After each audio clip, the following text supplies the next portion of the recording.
our guest of honor. Yesterday only I contacted him. He was very happy to join with us. Sri Brij Bhushan Kishore, the president of Samasta Parivar Milan and the joint secretary of Bahrain Cultural and Arts Services. Sir, on behalf of BMZ, I would like to extend a warm welcome to you. And also, I would like to express sincere love and affection. And I wish all the best for your future endeavors. Thank you, Mr. Kaidarat. Moving on to the official inauguration ceremony, may I request the guests on the dais to please join the lighting of the lamp ceremony and auspiciously open Navaratri Fest 2021.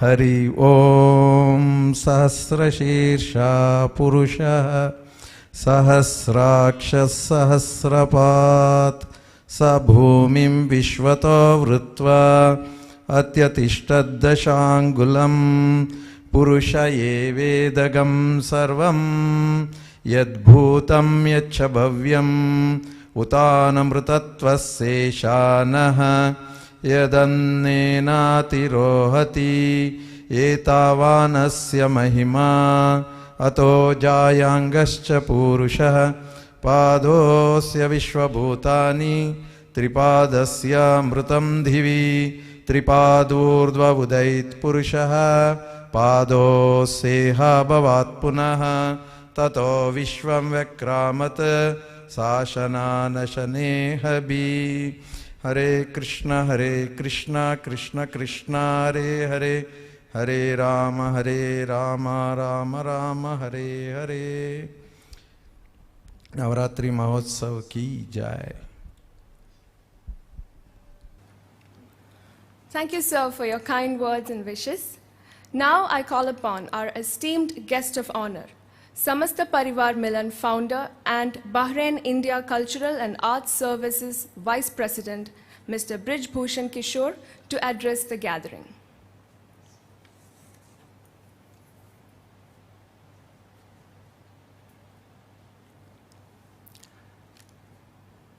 सभी दर्शकों को मेरा प्रणाम। नवरात्रि की बहुत बहुत शुभकामनाएं। छोटा सा करेक्शन, विकास का जॉइंट सेक्रेटरी, वाइस प्रेसिडेंट नहीं। अभी पूज्य भरत गोपाल साहब, मेरे बड़े भाई, आपके मुखारविंद से और नवरात्रि के बारे में जो हमने सुना, उसके सामने मेरा कहने का बहुत कुछ नहीं रह जाता है, क्योंकि पूज्य वरद गोपाल साहब ने अध्यात्म का, भक्ति का स्वाद चखा है। नवरात्रि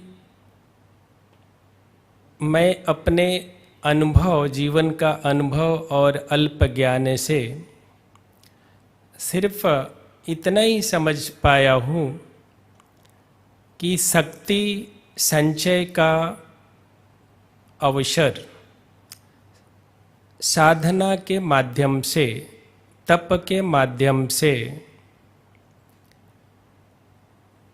9 दिनों तक अलग अलग माताजी के रूप में और अलग अलग राक्षसी वृत्तियों का नाश किया गया है। इस प्रकार से करीब करीब हम सब भारत के नागरिक जानते हैं। हम सभी साधना करते हैं इस समय में और अपने आप को तपाकर शक्ति संचय करते हैं और उस शक्ति को स्वयं से परमात्मा को जोड़ना, स्वयं की सिद्धि और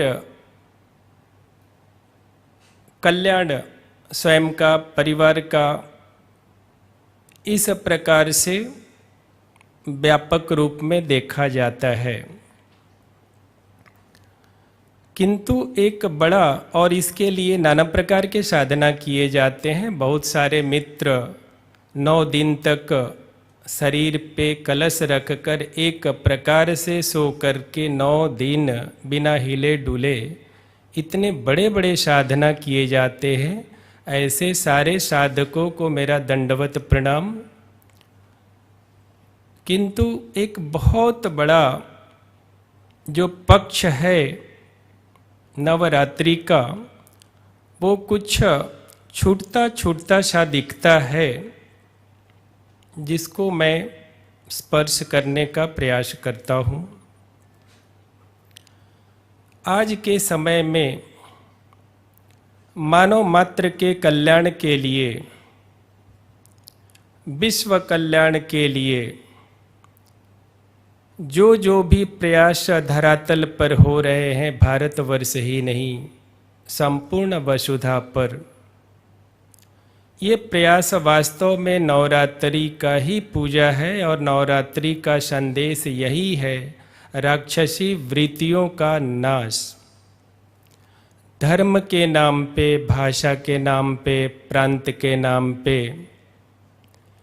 ये जो मानव मात्र के अंदर में दूरियां, नफरत और फिर विस्तारवादी सोच कि मेरा पद्धति, मेरा विश्वास ही संपूर्ण संसार में पालन किया जाए, ऐसे विस्तारवादी सोच, उसके लिए शक्ति का प्रयोग करना, तलवार और खून का सहारा लेना, लोभ और लालच देकर नाना प्रकार के षड्यंत्रों के तहत किसी व्यक्ति के धर्म को बदलना, ये सब कुछ राक्षसी वृत्तियां से कम नहीं है।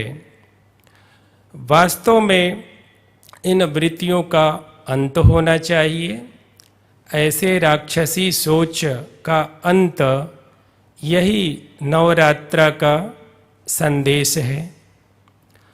स्वयं के प्रेरणा से किसी भी विचार को पालन करना, अपनाना, ये हमारे भारतीय दर्शन का बहुत बड़ा विशिष्टता रहा है।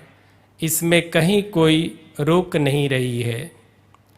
किंतु धोखे से, समय का फायदा उठाकर किसी को मजबूर कर और किसी के पूजा पद्धति को, किसी के विचार को परिवर्तित करना एक बहुत बड़ा अपराध है, पाप है, राक्षसी सोच है। इस सोच का अंत होना चाहिए। मैं इसलिए इस बात को स्पर्श कर रहा हूँ क्योंकि पूरा संसार आज इस सोच से ग्रसित है और संसार में एक भयपूर्ण वातावरण है। जब ये वृत्तियाँ हटेंगी नहीं, तब तक मानव मात्र के अंदर भयमुक्त समाज की स्थापना नहीं हो सकती है। भगवान श्री कृष्ण ने धर्म राज्य का परिभाषा देते हुए हमारे शास्त्रों में स्पष्ट रूप से लिखा। किसी ने पूछा धर्म का राज्य क्या है, कैसा होना चाहिए?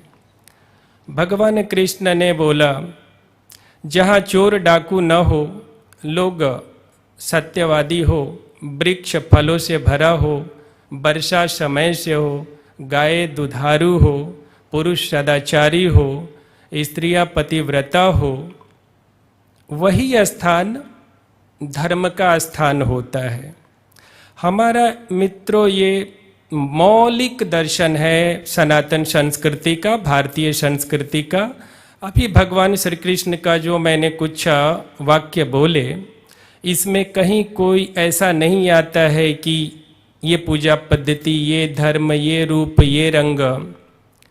तो यही हमारा मूल सिद्धांत है सनातन समाज का, और जिसके आधार पे कोई भी भारतीय संसार के किसी भी कोने में रहते हो, आदर भी पाते हैं और एक ही बात बोलते हैं, वसुधैव कुटुंबकम, लोकाः समस्ता सुखिनो भवन्तु।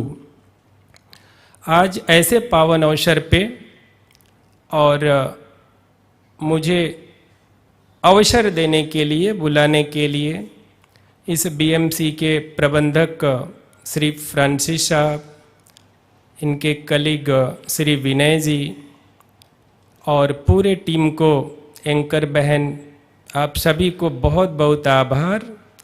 और ये मेरा सौभाग्य कि आज हमारे में सब बहुत ही पवित्र पुरुष श्री वरद गोपाल साहब के साथ हमको इस मंच पे आने का अवसर मिला।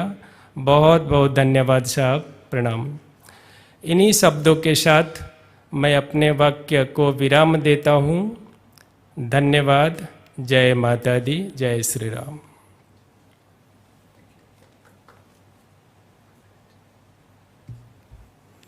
Thank you, sir.